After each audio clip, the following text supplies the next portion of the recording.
എല്ലാ മാന്യ സ്നേഹിതർക്കും യേശുക്രിസ്തുവിന്റെ നാമത്തിൽ സ്നേഹവന്ദനങ്ങൾ.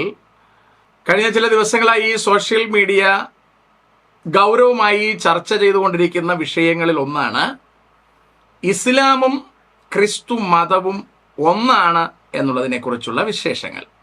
മാരിയോ ജോസഫിനോടനുബന്ധിച്ച വിഷയങ്ങൾ അതിൽ നമ്മൾ ചർച്ച ചെയ്തിരുന്നു. അപ്പോൾ തന്നെ ഇസ്രായേലിന്റെ യുദ്ധം അതിനോട് ചേർത്ത് സംസാരിച്ചു. അങ്ങനെയാണ് സ്വാഭാവികമായും കത്തോലിക്ക മതത്തിലേക്കും ഈ ചർച്ച നീണ്ടുപോകുവാൻ ഇടവന്നത്.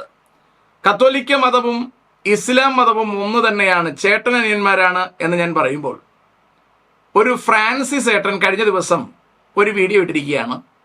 അദ്ദേഹം പറയുകയാണ് യഹൂദ മതവും ഇതിനോട് ചേർന്നിട്ടുള്ളത് തന്നെയാണ്, ഇത് മൂന്നും ഒന്ന് തന്നെയാണ് എന്ന മട്ടിൽ. അതിലെനിക്ക് വളരെയധികം സന്തോഷം തോന്നി. ആ പറഞ്ഞ പദപ്രയോഗങ്ങൾ നിങ്ങൾ ശ്രദ്ധിക്കുക. യഹൂദ മതവും കത്തോലിക്ക മതവും ഇസ്ലാം മതവും ഒന്നാണ്. വളരെ കറക്റ്റാണ്. ഈ മൂന്ന് മതങ്ങളും ഒരേ ദിശയിൽ തന്നെയാണ് നിൽക്കുന്നത്. നിങ്ങൾ വളരെ സൂക്ഷിച്ച് വീക്ഷിച്ചാൽ കാര്യം നിങ്ങൾക്ക് മനസ്സിലാകും. ഈ മൂന്ന് മതങ്ങൾക്കും യേശുക്രിസ്തു ഇല്ല. ഈ മൂന്ന് മതങ്ങളിലും യേശുക്രിസ്തു രക്ഷകനല്ല. ഈ മൂന്ന് മതങ്ങൾക്കും യേശുക്രിസ്തു ദൈവമല്ല. ഇതിൽ കത്തോലിക്കൻ യേശുവിനെ ദൈവമായി അംഗീകരിക്കുന്നു എന്നൊക്കെ പറയുമ്പോഴും യേശുവിനോടൊപ്പം മറിയത്തെ അടക്കം അവർ ദൈവമായി അംഗീകരിക്കുന്നുണ്ട്.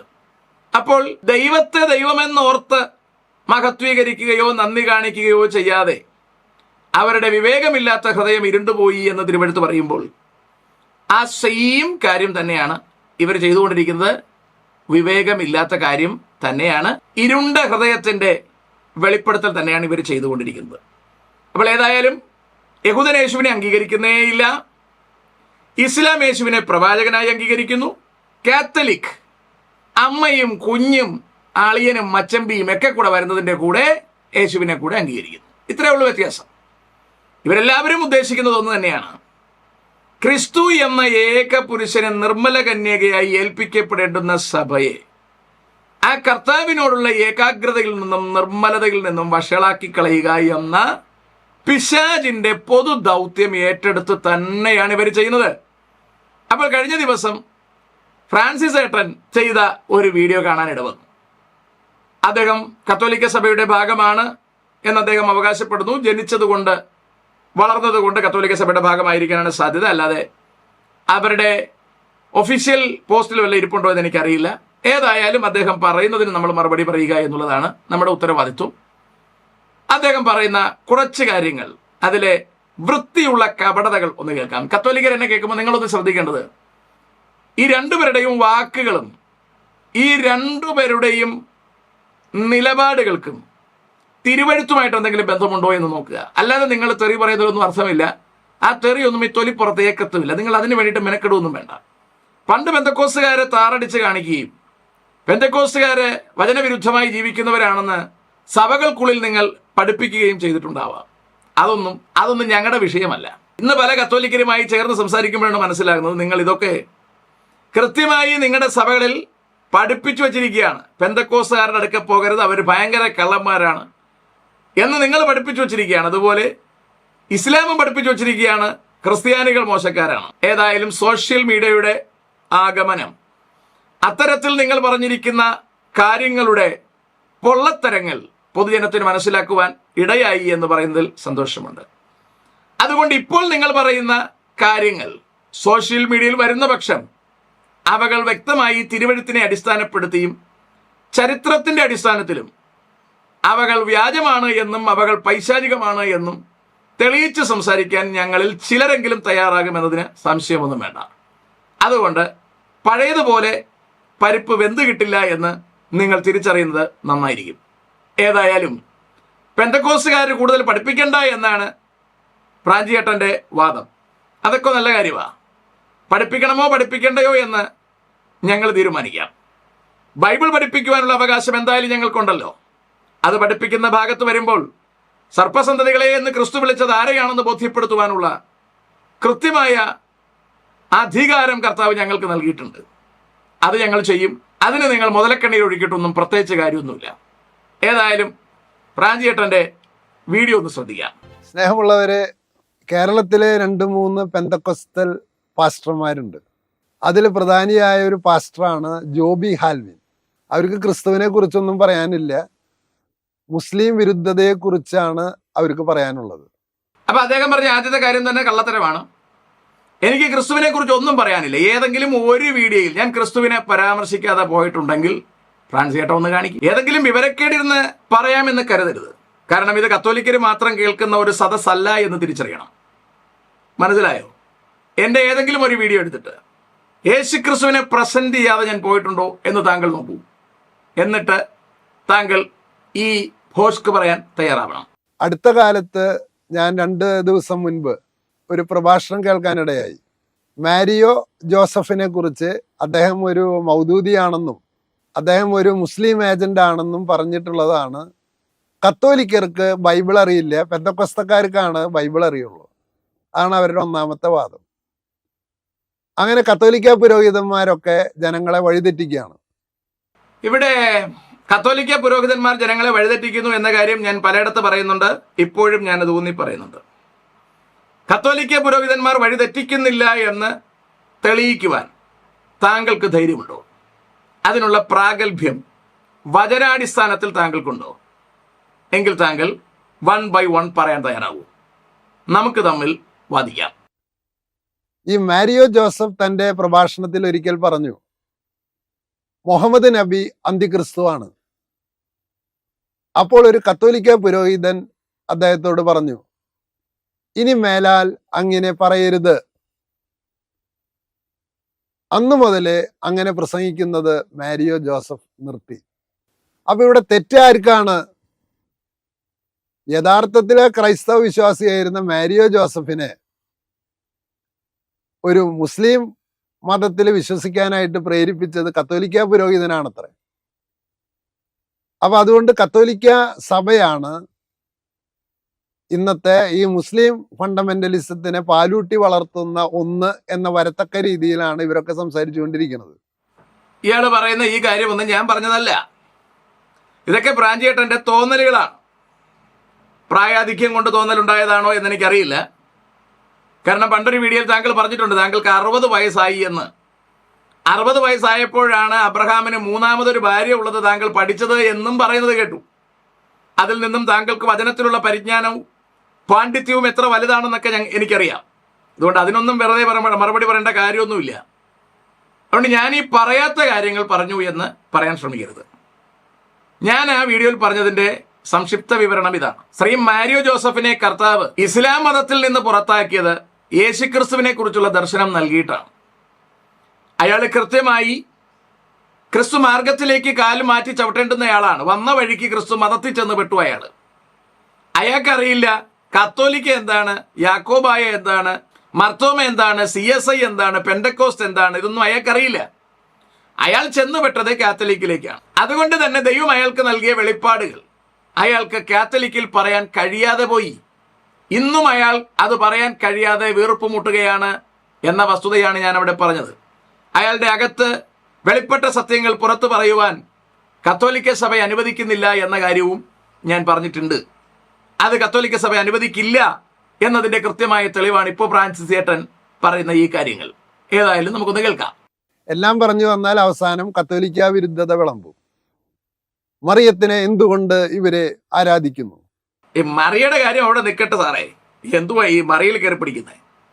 കത്തോലിക്ക വിരുദ്ധത എന്ന് പറഞ്ഞാൽ വളരെ വ്യക്തമായ കാര്യമാണ്. നിങ്ങളെ ആരും വഴിതെറ്റിക്കരുത് എന്നും വഴിതെറ്റിക്കുന്നവരെ വിട്ടു സൂക്ഷിച്ചു കൊള്ളാനും വളരെ കൃത്യമായി പൗലോസ് അടക്കമുള്ളവർ പറയുമ്പോൾ യേശുക്രിസ്തു അത് പലവട്ടം പറഞ്ഞിട്ടുണ്ടെന്നറിയണം.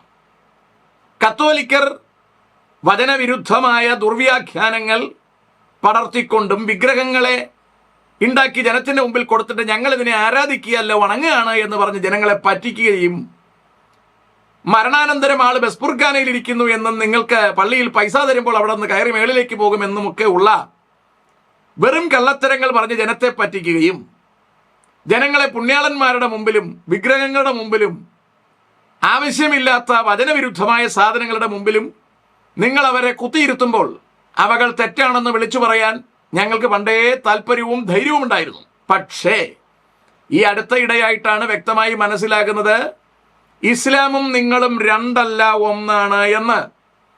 ഇത് രണ്ടും മാരിയോ ജോസഫ് ഒരു ഭാഗം മാത്രമേ പറഞ്ഞുള്ളൂ. മുഹമ്മദ് നബി എതിർ ക്രിസ്തു ആണെന്ന് മാരിയോ ജോസഫ് പറഞ്ഞു എങ്കിൽ നിങ്ങളുടെ കാത്തലിക് അടക്കം എതിർ ക്രിസ്തു തന്നെയാണ്. പോപ്പ് അതിന്റെ പ്രധാനപ്പെട്ട ആൾ തന്നെയാണ്, സംശയമൊന്നും വേണ്ട. തിരുവഴുത്തിനെ ആധാരമാക്കി പറയുവാൻ കഴിയും. 1-2 മണിക്കൂറുകൾ കൊണ്ട് പറഞ്ഞു തീർക്കുക അസാധ്യമായതുകൊണ്ട് ആ ഭാഗത്തേക്ക് തൽക്കാലം പോകുന്നില്ലെങ്കിലും 1 by 1 വചന തെളിവോടുകൂടി വരും ദിവസങ്ങളിൽ അതിനെ വിശദീകരിക്കുവാൻ ഒരുമ്പിടാതിരിക്കാൻ നിവർത്തിയില്ല. കാരണം ഒരുപാട് ആൾക്കാർ കാര്യങ്ങൾ തിരിച്ചറിഞ്ഞ് തിരുവഴുത്തുകളെ വായിച്ച് മാനസാന്തരത്തിലേക്ക് നടക്കുന്നു എന്നുള്ളത് ഞങ്ങൾക്ക് സന്തോഷമുള്ള കാര്യമായതുകൊണ്ട് ഞങ്ങളത് ചെയ്യുവാൻ തയ്യാറ് തന്നെയാണ്. താങ്കൾക്കും നിങ്ങൾ ചെയ്യുന്നത് വചനപ്രകാരം ശരിയാണെന്ന് വരികിൽ അത് തെളിയിക്കാൻ താങ്കൾക്കും ഈ സോഷ്യൽ മീഡിയ ഉപയോഗിക്കാമല്ലോ. ഭോഷ്ക് പറയാതിരിക്കാൻ ശ്രദ്ധിച്ചാൽ നല്ലതായിരിക്കും. പ്രിയമുള്ളവരെ, ഇവരാണ് പറയുന്നത് ഇവർക്ക് വചനത്തില് കംപ്ലീറ്റ് അറിവാണെന്ന് ഇവരങ്ങടെ അഹങ്കരിക്കുകയാണ്. ഞാൻ വിശുദ്ധ പൗലോസിന്റെ കൊറിന്തോസുകാർക്ക് എഴുതിയ 1 കൊറിന്തോസുകാർക്ക് എഴുതിയ 1-ാം ലേഖനത്തില് 8-ാമത്തെ അധ്യായം വായിക്കാൻ ആരംഭിച്ചപ്പോഴാണ് ഞാൻ കണ്ടത്, അറിവുണ്ടെന്ന് ധരിക്കുന്നവൻ മനസ്സിലാക്കട്ടെ, അറിയേണ്ടതൊന്നും ഇനിയും അവൻ അറിഞ്ഞിട്ടില്ല എന്ന്. ഞാൻ ഒരിക്കൽ എൻ്റെ പ്രഭാഷണത്തിൽ പറഞ്ഞു, എനിക്ക് 60 വയസ്സായപ്പോഴാണ് മനസ്സിലായത് അബ്രാഹാമിന് സാറയെ കൂടാതെ കെത്തൂറ എന്നൊരു ഭാര്യ ഉണ്ടായിരുന്നു, അവളിൽ അബ്രാഹാമിന് 5 മക്കളുണ്ടായിരുന്നു എന്ന്. അപ്പൊ ഉടൻ തന്നെ ജോബി ഹാൽവിൻ പറയുന്നത് ഇങ്ങനെയാണ്, ഒരു പെന്തക്കുസ്തക്കാരനെ ഉൽപ്പത്തി പുസ്തകം 3-3.5 മണിക്കൂർ കൊണ്ട് പഠിക്കാൻ കഴിയും. ഒരു പെന്തക്കുസ്തക്കാരനെ, ഞാൻ എല്ലാ പെന്തക്കുസ്തക്കാർക്കും എതിരല്ല കേട്ട, അനേകം പേര് എൻ്റെ സുഹൃത്തുക്കളുണ്ട്. ഞങ്ങൾ സന്തോഷപ്രദമായിട്ട് ഒരേ പ്ലേറ്റിൽ നിന്ന് ഭക്ഷണം കഴിക്കുന്ന പെന്തക്കുസ്തക്കാരനുണ്ട്, മുസ്ലിമും ഉണ്ട്, ഹിന്ദുവുമുണ്ട്. അപ്പൊ അവരൊന്നും ശത്രുപക്ഷത്ത് നിർത്തിയിട്ടല്ല സംസാരിക്കുന്നത്. പക്ഷെ ഇദ്ദേഹം പറയാണ് പെന്തക്കുസ്തക്കാരന് 3.5 മണിക്കൂർ കൊണ്ട് ഉൽപ്പത്തി പുസ്തകം വായിച്ചാൽ മനസ്സിലാകുമെന്ന്. ഈ പെന്തക്കൊസ്തക്കാരും മുഴുവനും വായിച്ചു നോക്കിയിട്ട് മറിയത്തിന് വിശുദ്ധ ഗ്രന്ഥം എന്ത് പ്രാധാന്യം കൊടുത്തിട്ടുള്ളതെന്ന് ഇതുവരെ കണ്ടെത്താൻ കഴിഞ്ഞിട്ടില്ല. ഫ്രാൻസിയേട്ടാ, പെന്തക്കൊസ്തക്കാരനല്ല, ഏതും മലയാളം വായിക്കാൻ അറിയാന്നുള്ളവനും 3.5 മണിക്കൂർ ഒന്നും വേണ്ട ഉൽപ്പത്തി പുസ്തകത്തിലെ 25 അധ്യായം വായിച്ചു തീർക്കാൻ. 25-ാം അധ്യായത്തിലേക്ക് എത്തുമ്പോൾ അബ്രഹാമിന് 3ാമതൊരു ഭാര്യ ഉണ്ടെന്ന് മനസ്സിലാക്കാൻ പെന്തക്കൊസ്തക്കാരന് മാത്രമല്ല എല്ലാവർക്കും പറ്റും.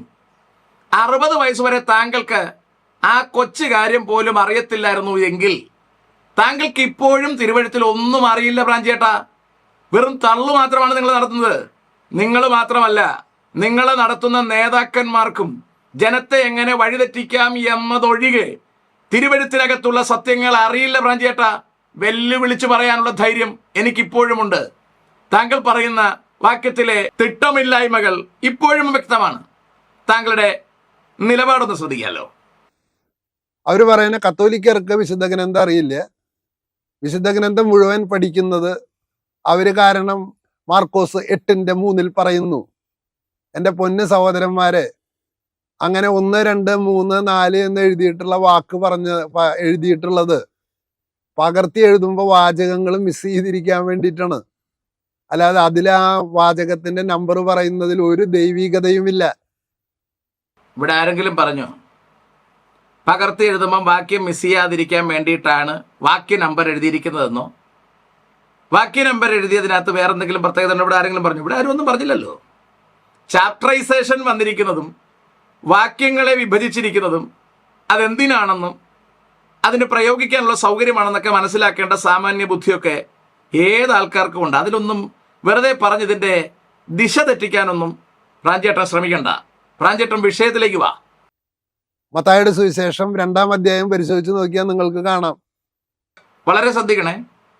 വാക്യം പറയുന്നതിൽ ഒരു ദൈവികതയും ഇല്ലെന്ന് പറഞ്ഞ പ്രാഞ്ചേട്ടൻ ഇപ്പൊ വാക്യം പറയുകയാണ്. എന്താ പ്രാഞ്ചേട്ട ഇങ്ങനെയൊക്കെ? വാക്യം പറയുന്നതിലല്ല ദൈവികത, ആ വാക്യത്തിന്റെ അർത്ഥം തിരിച്ചറിയുന്നതിലാണ് ദൈവികത. ഇനി നമ്മുടെ പ്രാഞ്ചേട്ടൻ പറയുകയാണ്, 2-ാം മത്തായി സുവിശേഷം 2-ാം വാക്യത്തിൽ വാക്യമുണ്ടത്രേ, ശ്രദ്ധിക്കാം. കിഴക്ക് നിന്ന് വന്ന ജ്ഞാനികൾ ഭവനത്തിലേക്ക് പ്രവേശിച്ച് അമ്മയായ മറിയത്തോടൊപ്പം ശിശുവിനെ കണ്ട് ശിശുവിനെ കുമ്പിട്ട് വണങ്ങി ആരാധിച്ചു. അപ്പൊ അതിൽ ആ വാക്കിന്റെ അർത്ഥം എന്താണ്? അമ്മയോടൊപ്പം ശിശുവിനെ കണ്ട് ശിശുവിനെ ആരാധിച്ചു. ഇതാ പ്രാഞ്ചേട്ടാ നമ്മൾ പറയുന്നത്. അമ്മയോടൊപ്പം കുഞ്ഞിനെ കണ്ടു, കുഞ്ഞിനെ വണങ്ങി ആരാധിച്ചു. അമ്മയെ വണങ്ങിയോ? അമ്മയെ ആരാധിച്ചോ? കത്തോലിക്കൻ എന്നോട്ടാ ഈ അമ്മ ആരാധന തുടങ്ങിയത്? ഈ അടുത്തിടെ തൊട്ടല്ലേ? എന്തിനാണ് നിങ്ങൾ ഈ അമ്മ ആരാധനയിലേക്ക് പോയത്? നിങ്ങൾ ശ്രദ്ധിക്കുന്നുണ്ടോ? ഇന്ന് പുത്രനേക്കാൾ അധികം മറിയ ആരാധനക്കാരാണ്. മറിയയോട് തന്നെ കൂടുതൽ വണക്കം എല്ലായിടങ്ങളിലും നമ്മൾ കാണുന്നുണ്ട്. മറിയ ഭക്തന്മാരാണ് കത്തോലിക്ക ഭക്തന്മാരിൽ അധികം പേരുമെന്നല്ല എല്ലാവരും എന്ന് പറയാം. അതിനോട് ചേർന്നാണ് നിങ്ങൾക്ക് കൊന്തയും ബാക്കി ഇടപാടുകളും ഉള്ളത്. അമ്മയോടൊപ്പം യേശുവിനെ കണ്ടില്ലെന്ന് ഇവിടെ ആരും പറഞ്ഞില്ല. യേശുവിനെ മാത്രമേ നമസ്കരിച്ചുള്ളൂ എന്ന് നെഞ്ചത്ത് കൈവച്ച് പറയാനുള്ള പ്രാഗൽഭ്യമുണ്ട് പ്രാഞ്ചേട്ട. നിങ്ങൾ എന്തിനാ അവിടെ ഈ വാക്യം പറഞ്ഞിട്ട് ജനത്തെ അമ്മയുടെ അടുക്കെ കൊണ്ട് നിർത്തുന്നത്? അമ്മയോടൊപ്പം ഈ കുഞ്ഞിനെ കണ്ടു, അല്ലെങ്കിൽ യേശുവിനെ കണ്ടു, അവർ യേശുവിനെ നമസ്കരിച്ചു. ഇനിയത്തെ വാക്യങ്ങളൂടെ നോക്കാം നമുക്ക്. ഇനി 4 പ്രാവശ്യം പിന്നെ റിപ്പീറ്റ് ചെയ്യാണ് മത്തായിയുടെ സുവിശേഷം 2-ാം അധ്യായത്തില്. യൗസേപ്പിനോട് ദൂതൻ ഇപ്രകാരം പറഞ്ഞു, അമ്മയെയും ശിശുവിനെയും കൂട്ടി ഈജിപ്തിലേക്ക് പോകുക. വീണ്ടും എഴുതിയിരിക്കുകയാണ്, അവൻ അമ്മയെയും ശിശുവിനെയും കൂട്ടി ഈജിപ്തിലേക്ക് പോയി. അപ്പൊ ഔസേപ്പിനോട് ദൂതന് പെന്തക്കൊസ്തൽ ദൂതനായിരുന്നെങ്കിൽ ഇങ്ങനെ പറഞ്ഞാന്, ശിശുവിനെയും കൂട്ടി ഈജിപ്തിലേക്ക് പോകുക. പക്ഷെ വിശുദ്ധ മത്തായി കത്തോലിക്കനായി പോയി. എന്താ ചെയ്യ? വീണ്ടും വിശുദ്ധ മത്തായി എഴുതാണ്, വീണ്ടും ദൂതൻ ഈജിപ്തിൽ വെച്ച് പറഞ്ഞു, അമ്മയെയും ശിശുവിനെയും കൂട്ടി ഇസ്രായേലിലേക്ക് മടങ്ങുക. വീണ്ടും പറഞ്ഞു, അവൻ വീണ്ടും എഴുതിയിരിക്കുന്നു വിശുദ്ധ മത്തായി, അമ്മയെയും ശിശുവിനെയും കൂട്ടി അവൻ തിരിച്ച് സ്വന്തം നാട്ടായ ബത്ലഹേമിലേക്ക് തിരികെ വന്നു. അപ്പൊ പ്രിയമുള്ളവരെ, മത്തായിയുടെ സുവിശേഷം 2-ാം അധ്യായത്തിൽ കൃത്യമായിട്ട് പറയാണ്, ജ്ഞാനികൾ ശിശുവിനെ അമ്മയായ മറിയത്തോടൊപ്പം കണ്ട്. അതാണ് പ്രിയമുള്ള പെന്തക്കോസ്റ്റൽ സഹോദരന്മാരെ കത്തോലിക്ക സഭ ചെയ്യണത്. യേശുവിനെ അമ്മയിൽ നിന്ന് വേർപ്പെടുത്തി കാണാൻ ഞങ്ങൾ ആഗ്രഹിക്കുന്നില്ല. നല്ല ശുദ്ധമായ വിവരക്കേട്, ഒട്ടും വെള്ളം ചേർക്കാതെ പ്രാഞ്ചേട്ടൻ പറയുന്നത് ഓർത്ത് എനിക്ക് മനസ്താപം തോന്നുകയാണ്. താങ്കളുടെ പേരിന്റെ മുമ്പിൽ പ്രൊഫസർ എന്നും പിൻപിൽ PhD എന്നും കാണുന്നതിൽ സഹതാപവുമുണ്ട്. ഏതെങ്കിലും ഒരു വിഷയത്തിൽ താങ്കൾ അധ്യാപകനാണെന്ന് ഗ്രഹിക്കാം. ഏതോ ഒരു വിഷയത്തിൽ താങ്കൾ റിസർച്ച് നടത്തിയിട്ടുണ്ടെന്നും മനസ്സിലാക്കുന്നു. ഏതായാലും താങ്കൾ അത് കാശ് കൊടുത്ത് മേടിച്ചതല്ല എന്ന് ധരിക്കുകയാണ് താങ്കളുടെ ഇരിപ്പും മട്ടും കണ്ടിട്ട്. എന്താ പ്രാഞ്ചേട്ടാ ഇതൊന്ന് നേരെ വായിക്കാൻ താങ്കൾ തയ്യാറാകാത്തത്? കാരണം ആ തിരുവെഴുത്ത് പറയുന്നത് നിങ്ങളൊന്ന് ശ്രദ്ധിക്കും. ആദ്യം മറിയം ഗർഭവതിയായതിനു ശേഷം പതിയെ മറിയത്തെ ഉപേക്ഷിക്കാൻ വേണ്ടി ജോസഫ് ശ്രമിക്കുമ്പോൾ പറഞ്ഞത്, നീ മറിയത്തെ ചേർത്ത് കൊള്ളുവാൻ മടിക്കേണ്ട, അത് ഗർഭവതിയായിരിക്കുന്നത് പരിശുദ്ധാത്മാവിനാലാകുന്നു. അപ്പോൾ അത് അയാളെ പറഞ്ഞ് പരിശുദ്ധാത്മാവ് അല്ലെങ്കിൽ ദൈവം ബോധ്യപ്പെടുത്തുകയാണ്. അടുത്തു പറയുന്നു, പ്രസവിക്കാറാകുമ്പോൾ നാട് വിട്ടോളാൻ പറയുകയാണ്. പ്രസവിച്ച ശേഷം അമ്മയെയും കുഞ്ഞിനെയും കാണാൻ വേണ്ടി ജ്ഞാനികൾ ചെല്ലുകയാണ്. സ്വാഭാവികമല്ലേ അമ്മയോടൊപ്പം കുഞ്ഞിനെ കാണുന്നത്? ആ കുഞ്ഞിനെ നമസ്കരിച്ചു എന്ന് പറയുമ്പോൾ എടുത്തു പറയുന്നു കുഞ്ഞിനെയാണ് നമസ്കരിച്ചത്, അമ്മയല്ല. ഇനി കുഞ്ഞുമായി അവിടെ നിന്ന് തിരിച്ച് ഇസ്രായേലിലേക്ക് അല്ലെങ്കിൽ കനാനിലേക്ക് വരാൻ പറയുമ്പോൾ അമ്മയും കുഞ്ഞുമായി പോകാൻ തന്നെയല്ലേ പറയേണ്ടി വരിക? അതൊരു സാമാന്യ പരിജ്ഞാനമുള്ള ആളിന് മനസ്സിലാക്കാൻ പറ്റുന്ന കാര്യമല്ലേ? അപ്പൊ അമ്മയും കുഞ്ഞുമായി അവിടെ കണ്ടു എന്ന് പറഞ്ഞതും, അമ്മയും കുഞ്ഞുമായി തിരിച്ച് കനാനിലേക്ക് പോകാൻ പറഞ്ഞതും, അമ്മയും കുഞ്ഞുമായി തിരിച്ചു പോയി എന്ന് പറഞ്ഞത് കൊണ്ടുമാണ് ഞങ്ങൾ അമ്മയെ കുഞ്ഞിൽ നിന്ന് വേർപെടുത്തി കാണില്ല എന്ന് നിങ്ങൾ പറയുന്നതെങ്കിൽ എനിക്ക് നിരുപാധികം പറയേണ്ടി വരും, നിങ്ങൾ ഇപ്പോഴും കുഞ്ഞുവാവയെ സേവിച്ച് നടക്കുകയാണ് എന്ന് പറയേണ്ടി വരും. കാരണം അത്ര ബോധമേ നിങ്ങൾക്കുള്ളൂ. അമ്മയും കുഞ്ഞുമായിട്ട് നിങ്ങൾ ഇപ്പോഴും നടക്കുകയാണ്. അത് സെമീറാമിസും നെനസുമാണെന്ന് ബോധമുള്ളവർ അറിയട്ടെ, അല്ലാത്തവർ അവിടെ തന്നെ നിൽക്കട്ടെ. റാഞ്ചേട്ടാ കുഞ്ഞു വളർന്നു കേട്ടോ, അതൊക്കെ നിങ്ങൾ അറിയണ്ടേ? നിങ്ങൾ ഇപ്പോഴും ഈ കുഞ്ഞുവാവയും പാലൂട്ടി നടന്നാൽ പോരാ. നിങ്ങളുടെ വിശ്വാസികൾക്ക് നിങ്ങൾ ഇപ്പോഴും ഈ പാല് കൊടുപ്പാണ് ചെയ്തുകൊണ്ടിരിക്കുന്നത്. ആ പാല് കൊടുപ്പൊക്കെ നിർത്തി കട്ടിയായുള്ള ആഹാരം കൊടുത്തു തുടങ്ങണേ. ദിവസം കഴിഞ്ഞില്ലേ? 12 വയസ്സാകുമ്പോൾ യേശുക്രിസ്തു തന്റെ പിതാവിന്റെ ആലയത്തിൽ ഇരിക്കുന്നു. അമ്മയും അപ്പനും കൂടി തിരിച്ചുപോയി പകുതി വഴി എത്തുമ്പോ കൊച്ചിനെ കണ്ടില്ല. തിരിച്ചു വരുമ്പോൾ കുഞ്ഞ് ചോദിക്കുന്ന ചോദ്യം, ഞാൻ എൻ്റെ പിതാവിന്റെ ആലയത്തിൽ ഇരിക്കേണ്ടതല്ലയോ എന്ന് പറഞ്ഞാൽ എൻ്റെ അപ്പൻ ജോസഫാണെന്നല്ല ഇവിടെ പറഞ്ഞത്, അത് നിങ്ങളെ പറഞ്ഞുകൊണ്ട് നടക്കുന്നേ. മനസ്സിലായോ? അമ്മയുടെ കൂടെ പോകാനും തയ്യാറായില്ല എന്ന് നിങ്ങൾ തിരിച്ചറിയണം. അവിടം തൊട്ട് യേശുക്രിസ്തു പിതാവിന്റെ ഇഷ്ടം ചെയ്യുവാനും പിതാവിനോടൊപ്പം ഇരിക്കുവാനുമാണ് ആഗ്രഹിച്ചത് സുഹൃത്തെ. പിന്നീട് നമ്മൾ അമ്മയും കുഞ്ഞിനെയും കാണുന്നത് എവിടാ? കാനായിലെ കല്യാണ വീട്ടിലാ. അമ്മ വലിയ കാര്യത്തിൽ യേശുവിനോട് എന്ന് പറയുക, വീഞ്ഞു തീർന്നു പോയി. ക്രിസ്തു പറയാ, സ്ത്രീ നിനക്കെന്തുവാ കാര്യം, നീ പോയി നിന്റെ കാര്യം നോക്ക്. ആ സ്ത്രീ ചെന്ന് ശിഷ്യന്മാരോട് പറയുകയാണ്, അവൻ എന്തെങ്കിലും കൽപ്പിച്ചാൽ അത് ചെയ്യുവിൻ, അല്ലാതെ ഞാൻ പറഞ്ഞിട്ടുണ്ട് അത് ചെയ്തോളാമെന്നല്ല. വായിക്കുന്നത് ഇച്ചിരൂടെ വൃത്തിക്ക് വായിച്ചാൽ നന്നായിരിക്കും. മത്തായി സുവിശേഷത്തിൽ മാത്രം കിടന്ന് കറങ്ങാതെ കുറച്ചുകൂടെ മുൻപിലോട്ടൊക്കെ കയറി വായിക്കണം ബ്രാഞ്ചേട്ടാ. എന്തിനാ ജനത്തെ കബളിപ്പിച്ച് ഇങ്ങനെ ജീവിക്കാൻ ശ്രമിക്കുന്നത്? എന്തിനാ കണ്ണടച്ചിരുട്ടാക്കാൻ ശ്രമിക്കുന്നത്? സത്യത്തെ വായിച്ചു മനസ്സിലാക്കുന്നതിന് അമാന്തിക്കുന്നത് എന്തിനാണ്? മുൻപിലേക്ക് ചെന്നാൽ മറ്റെവിടെയെങ്കിലും യേശുവിന്റെ കൂടെ മറിയത്തെ നിങ്ങൾക്ക് കാണാൻ കഴിയുമോ? എവിടെയും കാണാനാവില്ല. പിന്നെ നിങ്ങൾ കാണുന്നത് കുരിശിന്റെ ചുവട്ടിലാണ്. പീലാത്തോസിന്റെ അരമനയ്ക്കകത്ത് നിങ്ങൾക്ക് മറിയത്തെ കാണാനാകുമോ? ആവില്ലല്ലോ. അത്ഭുതം നടക്കുന്ന മറ്റെവിടെങ്കിലും നിങ്ങൾക്ക് യേശുവിന്റെ കൂടെ മറിയത്തെ കാണാനാകുമോ? ആവില്ലല്ലോ. ഗതസമനയിൽ പ്രാർത്ഥനയ്ക്കിറങ്ങുന്നിടത്ത് യേശുവിന്റെ കൂടെ മറിയത്തെ കാണാനാകുമോ? ആവില്ലല്ലോ. പിന്നെ എവിടെയാണ് നിങ്ങൾ മറിയത്തെ കാണുന്നത്? കുരിശിന്റെ ചുവട്ടിലോ? ന്യായാസനത്തിൽ എവിടെയും നിങ്ങൾ മറിയത്തെ കൂടെ കാണുന്നില്ല. കുരിശിന്റെ ചുവട്ടിൽ മറിയം കരഞ്ഞുകൊണ്ട് നിൽക്കുമ്പോൾ ക്രിസ്തു പറയുക, സ്ത്രീയെ, അമ്മയെന്നല്ല വിളിക്കുന്നത്, സ്ത്രീയെ, നിന്റെ മകൻ ഇതാ എന്ന് പറഞ്ഞ് യോഹന്നാനെ പരിചയപ്പെടുത്തുന്നു. യോഹന്നാനോട് പറയുകയാണ്, ഇതാ നിന്റെ അമ്മ, നീ കൊണ്ടുപോയിക്കോളാൻ പറയുകയാണ്. അവിടെയും നമുക്ക് സ്വർഗത്തിൽ വെച്ച് കാണാമെന്നോ ഞാനങ്ങ് പോയിട്ട് അമ്മ പുറകെ വന്നോളൂ എന്നോ പറഞ്ഞില്ല. ഓർക്കണം, കള്ളനോട് പോലും യേശു പറഞ്ഞു, നീ ഇന്ന് എന്നോടുകൂടെ പറുദീസയിലിരിക്കും. അമ്മയോട് എന്തോ ഫ്രാഞ്ചിയേട്ടാ പറയാത്തത്? അമ്മ ഇത്രയും വേണ്ടപ്പെട്ടയാളായിരുന്നുവെങ്കിൽ കത്തോലിക്കരിന്ന് വാഴ്ത്തിപ്പാടുന്നത് പോലെ അമ്മ ഇത്ര വേണ്ടപ്പെട്ടയാളായിരുന്നെങ്കിൽ യേശുക്രിസ്തു ഒരു വാക്ക് പറയില്ലായിരുന്നോ? അമ്മേ, നമുക്ക് അവിടെ വെച്ച് കാണാം എന്ന് പറയില്ലായിരുന്നോ? കള്ളനോട് യേശുക്രിസ്തു പറഞ്ഞ ആ വർത്തമാനം പോലും അമ്മയോട് പറഞ്ഞില്ലെന്ന് തിരിച്ചറിയണം. യേശുക്രിസ്തുവിന് ഭൂമിയിലേക്ക് ജന്മം നൽകുവാൻ അവസരമായി നിന്ന, ചാലകമായി നിന്ന ഒരു സ്ത്രീ എന്ന നിലയിൽ ആ മാതാവിനെ നമ്മൾ ബഹുമാനിക്കണം എന്നതിലുപരി ക്രിസ്തുവിനോടൊപ്പമോ ക്രിസ്തുവിന് മുകളിലോ കയറി മറിയത്തെ മാനിക്കേണ്ടുന്ന യാതൊരു കാര്യവുമില്ല. ഇത് കത്തോലിക്കലിലൂടെ പിശാച് നടത്തുന്ന ഉഷാർ ഉഡായിപ്പാണെന്ന് തിരിച്ചറിയാൻ പൊതുജനം തയ്യാറാകണമെന്നാണ് എനിക്ക് നിങ്ങളോട് ഓർപ്പിക്കുവാനുള്ളത്. ഇതിന്റെ മറ്റൊരു സൈസാണ് ഇസ്ലാം ചെയ്തുകൊണ്ടിരിക്കുന്നത്. യേശുക്രിസ്തു പ്രവാചകനാണെന്നും ഞങ്ങളുടെ കയ്യിലിരിക്കുന്നത് അടുത്ത പ്രവാചകനാണെന്നും പറഞ്ഞ് ഒരു വ്യാജ പ്രവാചകനെ അവർ അവതരിപ്പിക്കുന്നത് പോലെയാണ് യേശുവിന്റെ അമ്മയായ മറിയം എന്ന പേരിൽ സെമിറാമീസിനെ, ഒരു വ്യാജ മാതാവിനെ ഈ കത്തോലിക്കർ അവതരിപ്പിക്കുകയാണ്. ഇതുവഴി ഈ പ്രാഞ്ചേട്ടൻ പറയുന്നത് വളരെ കറക്റ്റാണ്. ഇസ്ലാമും ക്രിസ്തു മതക്കാരനും യഹൂദനും ഒന്ന് തന്നെയാണ്. മൂന്ന് പേരുടെയും ലക്ഷ്യം ഒന്ന് തന്നെയാണ്, രക്ഷകനായ ക്രിസ്തുവിനെ തള്ളിക്കളയുക. മാന്യ സുഹൃത്തുക്കളെ, രക്ഷപ്പെടാൻ താല്പര്യമുണ്ടെങ്കിൽ തിരുവെഴുത്ത് തിരിച്ചറിയുക. പത്രോസ്ലിഹൻ ഇങ്ങനെ പറയുന്നു, മറ്റൊരുത്തനിലും രക്ഷയില്ല. നാം രക്ഷിക്കപ്പെടുവാൻ ആകാശത്തിന് കീഴിൽ മനുഷ്യരുടെ ഇടയിൽ നൽകപ്പെട്ട വേറൊരു നാമം ഇല്ലേ ഇല്ല, ഒറ്റ നാമമേ ഉള്ളൂ, അത് യേശുവിന്റെ നാമമാണ്. കാര്യം തിരിച്ചറിഞ്ഞ് മാനസാന്തരത്തിനൊരുങ്ങുക. കത്തോലിക്കൻ പറയുന്നതും ഇസ്ലാം പറയുന്നതും യഹൂദൻ പറയുന്നതും കേട്ട് പരാജയപ്പെടരുത്. തീരുമാനിക്കുക, തിരിച്ചറിയുക, തിരുവെഴുത്ത് എന്തു പറയും. പ്രാഞ്ചിയേട്ടന്റെ അടുത്ത വർത്തമാനവും കേൾക്കാം. ഇനി അടുത്ത വിഷയത്തിലേക്ക് വരാം. ഇത് പറയാനായിട്ടുള്ള കാര്യം, ജോബി ഹാൽവിൻ പറയുന്നത് മുഹമ്മദ് നബി ഒരു അന്തിക്രിസ്തുവാണെന്ന് കത്തോലിക്ക സഭ പഠിപ്പിക്കാത്തതാണ് ഇന്നുണ്ടായിട്ടുള്ള എല്ലാ പ്രശ്നങ്ങളുടെയും കാരണമെന്നാണ്. പ്രിയമുള്ളവരെ, അങ്ങനെ പഠിപ്പിക്കാൻ കത്തോലിക്ക സഭയ്ക്ക് കഴിയില്ല. കത്തോലിക്ക സഭ വളരെ കൃത്യമായിട്ടാണ് മതബോധന ഗ്രന്ഥത്തിലും കത്തോലിക്ക സഭയുടെ രണ്ടാം വത്തിക്കാൻ കൗൺസിൽ ഡോക്യുമെന്റിലും കൃത്യമായിട്ട് പറഞ്ഞിട്ടുള്ളത്. ഇവരുടെ മതബോധന ഗ്രന്ഥവും വത്തിക്കാൻ കൗൺസിൽ ഗ്രന്ഥവും ഒന്നും പേരുകൾ കേട്ട് പേടിക്കൊന്നും വേണ്ട. അത് ഇസ്ലാം ഖദീസ് എന്ന് പറയുന്നത് പോലെയുള്ള പുസ്തകം മാത്രമേ ഉള്ളൂ.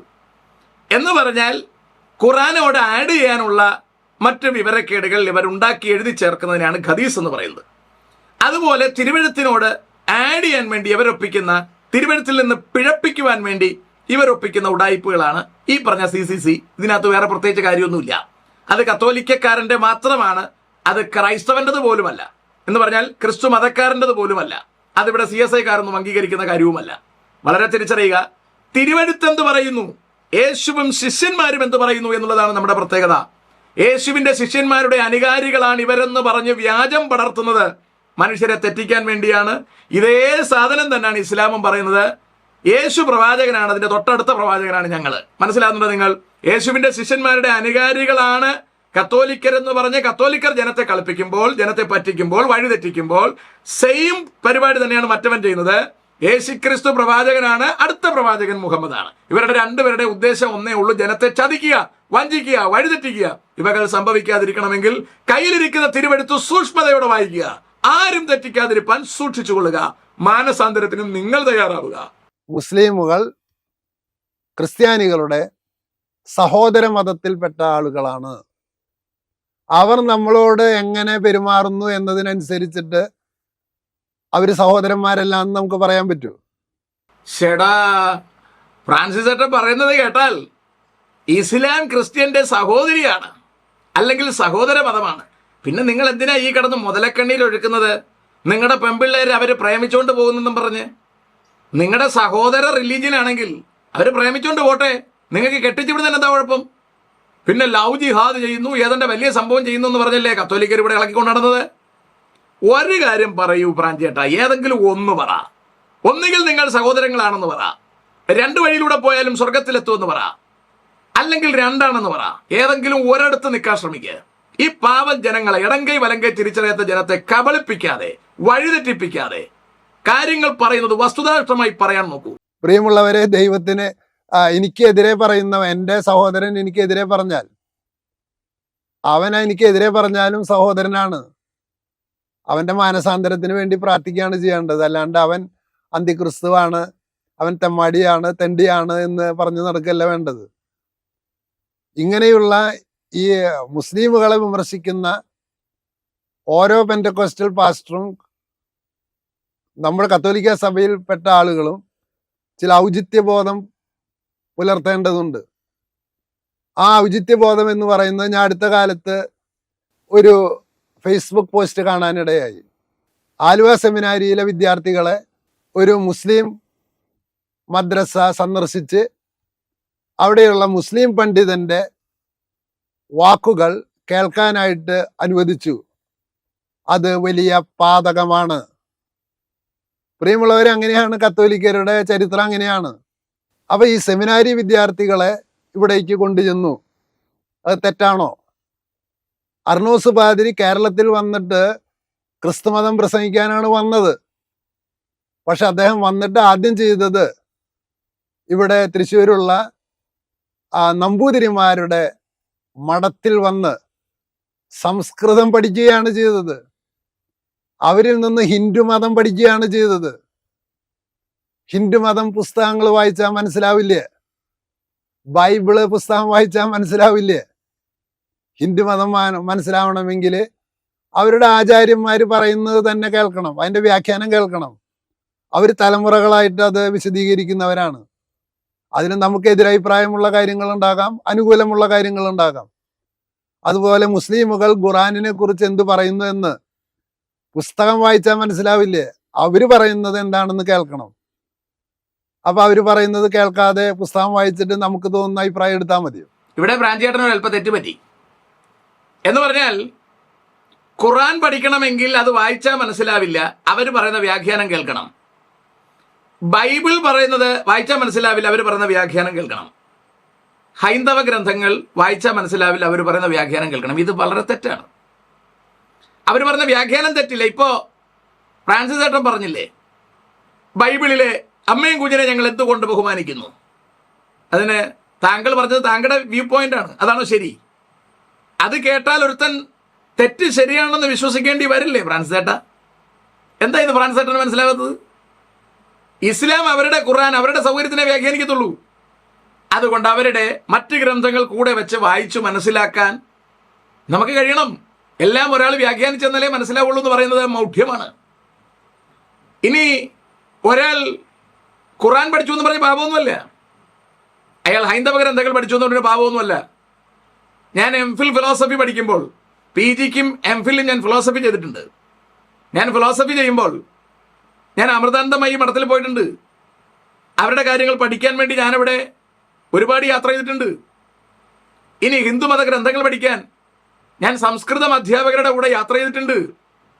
പഠിക്കാൻ വേണ്ടി അവരുടെ കൂടെ ഞാൻ ജീവിച്ചിട്ടുണ്ട്, അവരുടെ കൂടെ പിക്നിക്കുകൾക്ക് പോയിട്ടുണ്ട്. ഇതൊന്നും ഇവിടെ പാപമാണെന്ന് ആരും പറഞ്ഞില്ല. പക്ഷേ ക്രിസ്തു മതവും ക്രിസ്തു മാർഗവും ഒന്നാണെന്ന് നമുക്ക് പറയാൻ പറ്റില്ല. ഒരിക്കലും അതൊന്നല്ല.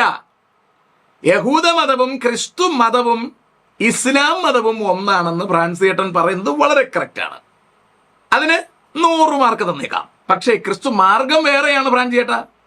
അത് യേശു ക്രിസ്തു നമുക്ക് നിത്യതയ്ക്ക് ചെല്ലാൻ വേണ്ടി കാണിച്ചു തന്ന മാർഗമാണ്. ആ കാൽച്ചുവട് പിന്തുടരാതെ ആർക്കും സ്വർഗരാജ്യത്തിലെത്താൻ കഴിയില്ല ഫ്രാൻസിസ് ഏട്ടാ. ഫ്രാൻസിസ് ഏട്ടൻ ഈ പറയുന്ന പോലെ എല്ലാ മതക്കാരോടും ഒരുമിച്ചിരുന്ന് ചോറുണ്ണുന്നു, എല്ലാവരോടും ഒരുമിച്ച് ഉറങ്ങുന്നത് നല്ല കാര്യമാണ്.